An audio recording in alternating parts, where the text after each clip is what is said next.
when I was 8 years old. This thing looked completely safe, but it was literally going to unalive me. And there are so many things that exist in this world that are the same. Let me tell you my story. So I was 8 years old and I used to go to after school care because my parents both worked full time, so they both had jobs. So they used to send me to this after school care and it was so much fun. I had so much fun going there, but basically they pick you up from school. There was a whole bunch of us as well. And they had like scheduled programming, things to do every single day. We usually start off with a snack. So we'd get like, a piece of fruit, depending on what there is for a day, maybe like a sandwich. So after our snack, there's usually like scheduled programming and there's only like certain spots for each kind of activity. One of my favorite activities was like making jewelry with this bead box. They'd have like this box of beads of like various whatever you want.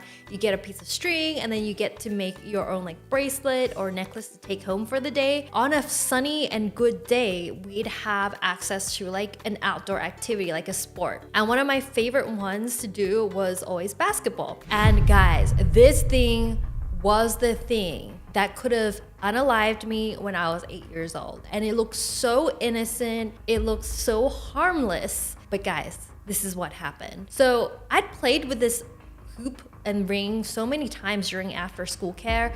Usually there's like 3 of us that would play a game where we would dribble the ball to a line in the footpath and come back and then like score. And that would be how you score because they only had 1 of these rings. They didn't set up 2 and it wasn't an actual like basketball court. It was just like a concrete area that looked kind of like a wide footpath, if you know what I mean. So they set up the ring and it was a great day and I went to play with my friends and one of my friends dribbled to the line, then dribbled back and then like scored a goal. And I was like, yay! And then after they scored the goal, the ball bounced back down and hit my friend's shoe. And if you guys remember, like when balls hit shoes, they literally like shoot off in like one direction. And I remember thinking, oh my God, the ball's gone, I'm gonna go get it. So I went and ran to get this ball. And as I pick up the ball, I hear this loud like bang. I turn around and there was this metal hoop. So the hoop had been wobbling since my friend scored the goal and like literally crashed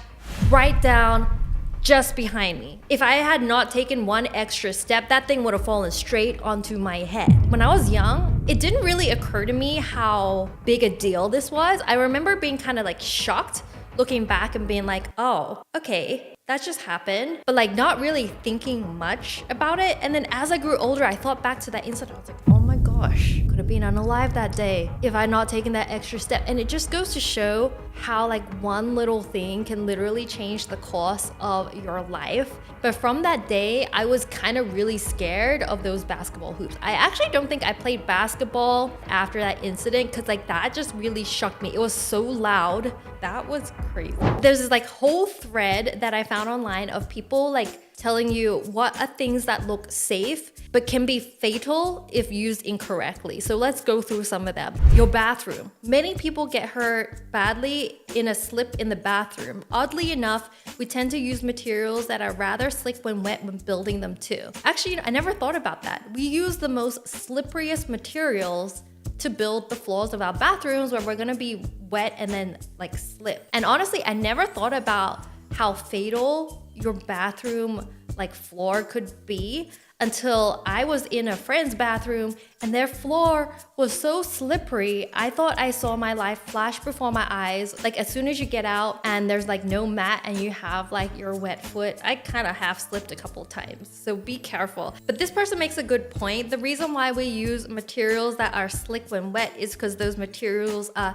easiest to clean and not damaged by water. So I guess that makes sense why we use such slippery tiles, because the bathroom is probably the place that gets the most dirty and you need to clean it and it needs to like wash off really well. But yeah, I guess that's why they have so many accessories for us. And this person told a story of a bathtub incident. So during COVID lockdown, a young man was working from home. He was eating lunch and was in a hurry to not be late for an online meeting. He began choking on his food, and since he lived alone, he had no one to help him out. He ran down the stairs to go outside and hopefully get help, but he slipped on the stairs and fell all the way down.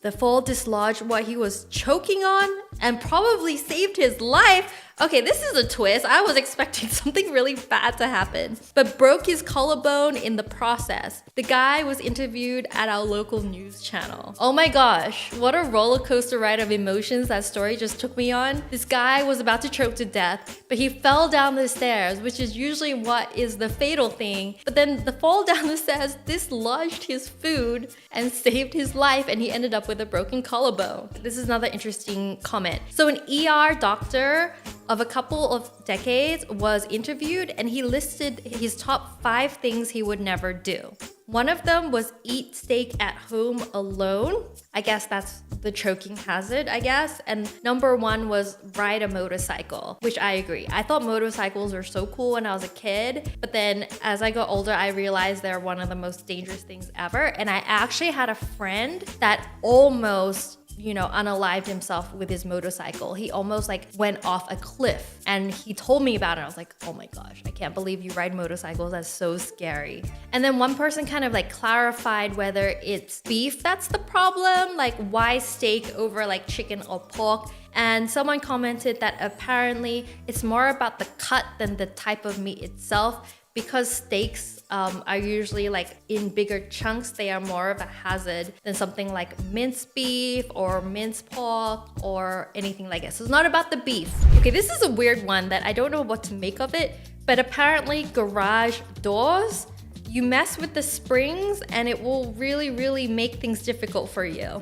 I don't actually know what that means, but this comment got 2,000 likes on this comment. I don't really have a lot of experience with garages. In fact, I grew up with apartments with car park garages and never had my own until recently. So I'm not sure about garages. So if you guys have any experience with garage door springs, please share them down below. Oh my gosh, this one is surprising. Salt. Sprinkle it on your food and you're fine. Okay, so people are saying 9/10 teaspoons of salt consumed at once could unalive you.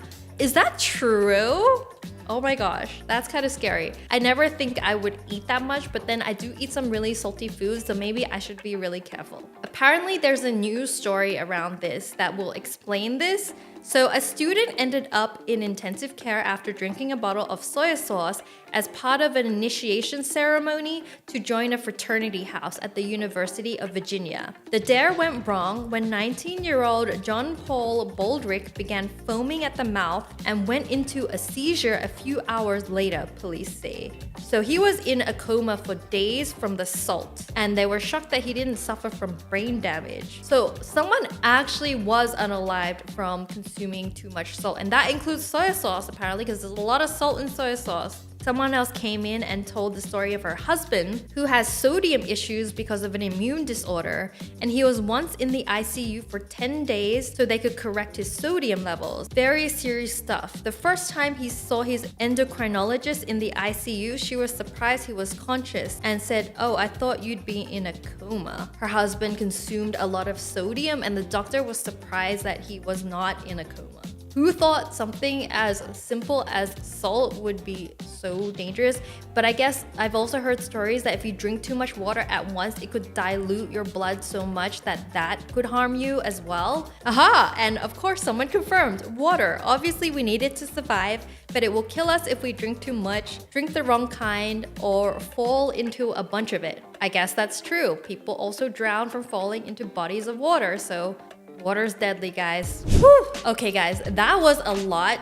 I fear for my life every day now. I'm looking around and I'm like, all these things could unalive me. I'm now a paranoid person. Don't forget to check out my new song, Wake Up, linked to my music channel. I will also link my music channel down below. There's tons of great music and music videos to check out. Also, don't forget to follow me on all social media, and I'll see you guys next time. Bye! Mwah.